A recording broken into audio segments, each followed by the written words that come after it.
Guys, right now, if you don't think the LA Sparks got some cooking, you're damn crazy. You're crazy.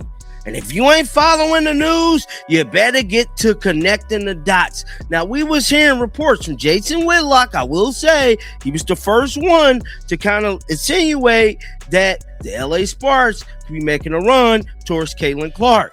Now, with that being said, last week we seen them sign none other than Kate Martin, one of Caitlin Clark, close friends from Iowa. We've been seeing Caitlin Clark subliminally pull up with her CC1s in the LA Sparks colorway. Right now, the tectonic plates of the WNBA are shifting. The LA Sparks aren't just making a move, they are orchestrating a Hollywood heist, and their target is the biggest name in basketball. When the Sparks fired their entire front office, it wasn't a business decision. It was a declaration of war against the Indiana Fever. For the Fever, this move is a gunshot echoing through their front office. This is the story of how the LA Sparks cleared house to land Caitlin Clark and why the Indiana Fever, with their own GM Amber Cox, are now under an extreme microscope. The Sparks have been getting smashed.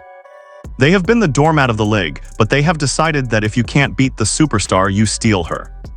By letting go of general manager Reagan Pebley, the Sparks have turned their franchise into an empty vessel, waiting to be filled by the only player who can sell out arenas from coast to coast.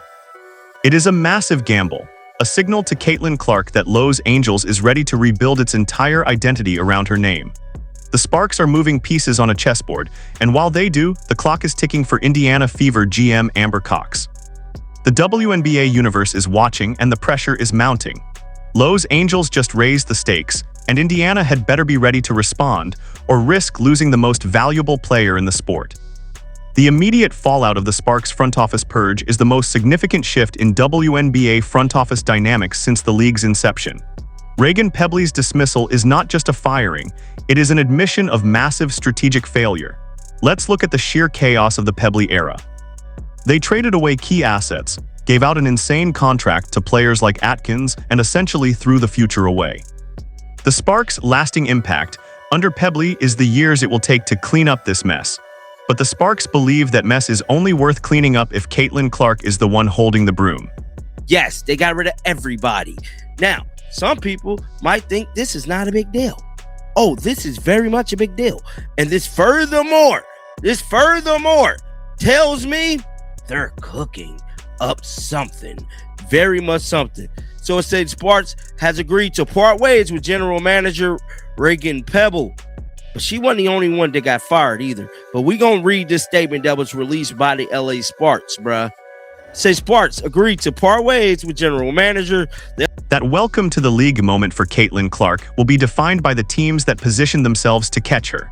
For the Sparks, this move signals a total reset. They have moved on from the old guard to embrace a new direction. But the true strategic consequence here is the pressure it puts on Indiana. The Fever, who currently hold Caitlin Clark's rights, are now forced to make a decision. The Fever need to do the same with your GM, referring to Amber Cox. If Indiana holds onto their leadership, which allowed the team to let Pascal go, they are essentially inviting the Sparks to steal their star. The Sparks are setting a new standard. If you want to win, you need a culture that attracts greatness. Los Angeles is betting that their city, their brand, and their ambition are more seductive than the stability of Indiana. The long-term strategic consequence is that Indiana must now decide if Cox is the person to navigate this high-wire act, or if they risk losing Caitlin Clark to the glitz and glamour of the Sparks. We need to talk about the psychology of Caitlin Clark in the WNBA. The player psychology is central to this entire story. The Sparks are making their desire for Caitlin Clark painfully obvious. They are not hiding it. By signing Kate Martin, Clark's former Iowa teammate, the Sparks are using psychological warfare. They are creating a home environment in Los Angeles to make Clark feel comfortable.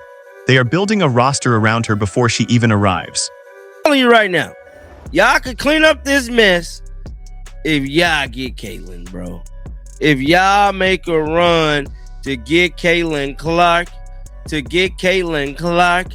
it is over with. I'm telling you, Caitlin Clark in Hollywood, bro. I think LA is one of the best places for CC, bro. It don't make sense for her to go to anywhere else, any other team. Sparks fit. I feel like they might have to get a new coach. Furthermore, the logistics of Clark's minutes are being scrutinized. The minutes management has become a massive talking point.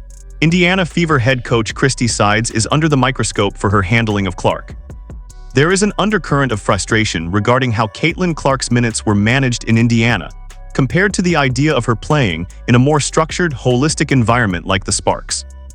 LA is seen as a place where Caitlin Clark can thrive, a place where she can be the focal point of a Hollywood franchise. When we compare this situation to previous WNBA eras, this is unprecedented. We have never seen a team fire its entire front office in the middle of a season just to chase one player. But the Sparks aren't just chasing Caitlin Clark, they are chasing the attention, the revenue, and the future of the league. The financial impact is immense. Caitlin Clark in LA is not just a basketball move, it's a media empire waiting to happen. The financial and team chemistry implications are staggering. The Sparks are looking at Caitlin Clark and seeing a franchise valuation increase. They are looking at the CC1s in the LA sports colorway and seeing endorsement deals that eclipse other teams. Los Angeles is a market where superstars are born, and they want to ensure Clark has that stage. They want to give Caitlin Clark a runway. The high-stakes climax of this story is the Amber Cox decision. If the Sparks are creating an environment for Caitlin Clark, Indiana is creating the environment that could push her away. The nasty coach comments are a direct shot at the Fever's leadership. The fanbase is begging for change. They want prayers up for now that the Fever GM be next. You know what I'm saying? To make it all make sense. But overall, I think what we're seeing here is moving pieces. The LA Sparks had agreed to part ways effectively today. They hella fired her, bro. Fired her quick, fast, and in a hurry. Quick, fast, and in a hurry. LA Sparks move has everyone talking about Caitlin again. The Sparks move signals the future of WNBA team building. Teams cannot afford to be stagnant. They must be aggressive. The Fever must look in the mirror and ask if they are doing everything to keep Clark. The Sparks are showing them what everything looks like. If Indiana does not fire Amber Cox and revamp their front office, they are essentially handing Caitlin Clark to the Sparks. The Sparks will hella fire their GM, and they will pay whatever it takes financially, strategically, and culturally to win the sweepstakes. The LA Sparks have created a power vacuum, and they are hoping Caitlin Clark is powerful enough to fill it. The fate of the WNBA's brightest star now rests on two decisions. Will Indiana Fever fire Amber Cox to keep pace, or will they let their star slip away to the bright lights of Los Angeles? This is the defining moment of the new era of women's basketball. Los Angeles is signaling they want the league to run through Hollywood. Indiana, the team that actually has Clark, is standing still while the ground moves beneath them. So what do you think? Is firing the GM enough to lure Caitlin Clark to the Sparks? Or is this just a desperate move by a failing franchise? Drop your thoughts in the comments below.